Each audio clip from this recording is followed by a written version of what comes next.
تعالیٰ عنہ کا نام حسن، آپ امیر المومنین حضرت علی بن ابی طالب اور سیدۃ النساء حضرت فاطمہ الزہرا کے بڑے صاحبزادے رسول اللہ صلی اللہ علیہ وسلم اور ام المومنین حضرت خدیجہ کے پیارے نواسے ہیں۔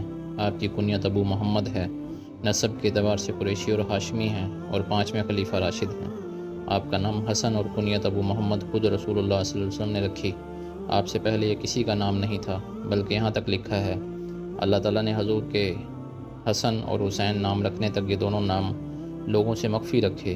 آپ رضی اللہ تعالیٰ عنہ کو ریحانۃ النبی، حضور کے پھول، اور شبیہۃ النبی، حضور کے مشابہ جیسے قابل اعزاز القابات سے بھی یاد کیا جاتا ہے کہ آپ سر سے لے کر سینہ تک یعنی اوپر والے نصف بدن میں حضور اقدس صلی اللہ علیہ وسلم کے بہت زیادہ مشابہت رکھتے تھے۔ راج کول کے موافق آپ نصف رمضان المبارک 3 ہجری میں مدینہ طیبہ میں پیدا ہوئے۔ جب آپ رضی اللہ تعالیٰ عنہ پیدا ہوئے تو حضور اقدس صلی اللہ علیہ وسلم نے آپ کے دائیں کان میں اذان دی اور بائیں کان میں اقامت کہی اور اپنے مبارک لابدہن سے آپ کے منہ میں گٹی ڈالی۔ ولادت کے 7ویں دن آپ کا عقیقہ کیا گیا، جس میں حضرت فاطمہ نے رسول اللہ کے حکم سے آپ کے سر کے بال منڈوا کر ان کے وزن کے برابر چاندی صدقہ کی، اور حضور نے 2 بکریاں ذبح کی۔ ایک روایت میں ہے 1 بکری ذبح کی۔ اس سے معلوم ہوا اگر کوئی شخص لڑکے کی پیدائش پر صرف 1 بکری ذبح کرنے کی طاقت رکھتا ہو تو اس سے بھی عقیقہ کی سنت ادا ہو جائے گی، اگرچہ وہ 2 بکریاں یا بکرے کرنا افضل ہے۔ اور اسی 7ویں دن آپ کا ختنہ کیا گیا اور نام رکھا گیا۔ حضرت علی نے آپ کا نام حرب تجویز کیا تھا، مگر آپ نے اسے تبدیل کر کے حسن رکھ دیا۔ آپ رضی اللہ تعالیٰ عنہ کی بچپن میں کفالت اور دودھ پلانے کی سعادت حضرت ام فضل کو حاصل ہوئی۔ یہ ام الفضل حضور اقدس صلی اللہ علیہ وسلم کے چچا حضرت عباس کی اہلیہ ہیں۔ ان کا نام لبابہ بنت حارث تھا اور لبابہ کبریٰ کے نام سے مشہور تھیں۔ یہ ابتدائی اسلام میں ہجرت سے قبل مسلمان ہو گئی تھیں اور جلیل القدر صحابیات میں سے شمار ہوئیں۔ شروع میں حضرت ام فضل نے خواب دیکھا جو انہوں نے آپ صلی اللہ علیہ وسلم سے عرض کیا کہ یا رسول اللہ، میں نے خواب میں دیکھا آپ کے بدن مبارک کا ایک ٹکڑا میری گود میں آ گرا۔ آپ صلی اللہ علیہ وسلم نے فرمایا فاطمہ کی ہے انشاءاللہ لڑکا پیدا ہوگا جس کی تم کفالت کرو گی۔ فرماتی ہیں چنانچہ ایک دن حضرت ام فضل حضرت حسن کو آپ کے پاس لے کر آئیں اور انہوں نے آپ کی پیٹھ مبارک پر اور ایک روایت میں سینہ مبارک پر پیشاب کر دیا۔ اس پر حضرت ام فضل نے ان کو ہلکا سے تھپڑ مار دیا، جیسا کہ بچے کو ڈانٹنے کے لیے کیا جاتا ہے۔ یہ دیکھ کر آپ نے حضرت ام فضل سے فرمایا اللہ تم پر رحم کرے، نرمی برتو، تم نے میرے بیٹے کو تکلیف دی ہے۔ آپ رضی اللہ تعالیٰ عنہ 1 سے زیادہ نکاح کیے جن کی تعداد 10 کے لگ بھگ ہے، یعنی مختلف اوقات میں آپ کے نکاح میں رہنے والی ازواج کی کل تعداد 10 کے قریب تھی، اور اللہ تعالیٰ نے آپ کو بیٹے اور بیٹیوں سے نوازا۔ ذیل میں آپ کی زوجات، صاحبزادے، صاحبزادیاں اور دیگر قریبی رشتہ داروں کا مختصر تذکرہ آتا ہے۔ زوجات میں خولہ بنت منصور، ام بشر بنت ابی مسعود، ام اسحاق بنت طلحہ اور جادہ بنت اشحس۔ صاحبزادوں میں حسن جو کہ حضرت حسن مثنیٰ سے مشہور ہوئے، زید، عمر، قاسم، ابو بکر، عبد الرحمن، حسین اور طلحہ۔ البتہ آپ کی آگے نسل حضرت حسن مثنیٰ اور زید بن حسن سے چلی۔ صاحبزادیوں میں فاطمہ، رقیہ، ام سلمہ، ام عبداللہ، ام الخیر۔ بھائی آپ کے امام حسین اور محسن ہیں۔ آپ کے باپ شریک بھائیوں میں محمد بن حنفیہ سب سے زیادہ مشہور ہوئے۔ یہ بڑے عالم، فاضل اور عابد زاہد آدمی تھے۔ بہنوں میں زینب اور ام کلثوم، چچا طالب، عقیل اور جعفر، پھوپھیاں ام ہانی اور جمانہ، ماموں قاسم، عبداللہ، ابراہیم، خالائیں زینب، رقیہ اور ام کلثوم۔ خلفائے راشدین کے زمانے میں آپ کی زندگی کا احوال ہے۔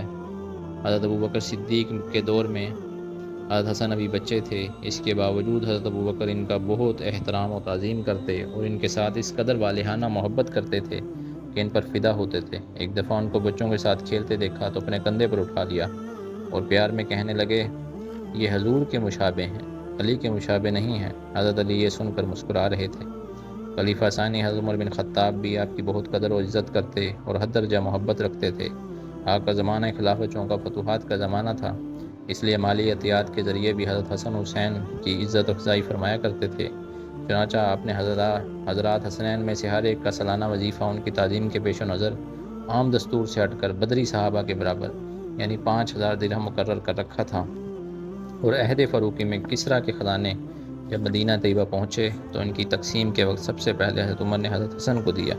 اس کے علاوہ حضرت حسنین رضوان اللہ تعالیٰ اجمعین کی ہمشیرہ حضرت ام کلثوم چونکہ حضرت عمر کے نکاح میں آ گئی تھی، اس لیے آپ حضرات اپنی ہمشیرہ سے ملنے کے لیے حضرت عمر کے گھر بکثرت تشریف لایا کرتے تھے۔ 16 ہجری میں حضرت عمر کے زمانہ خلافت میں بیت المقدس فتح ہوا۔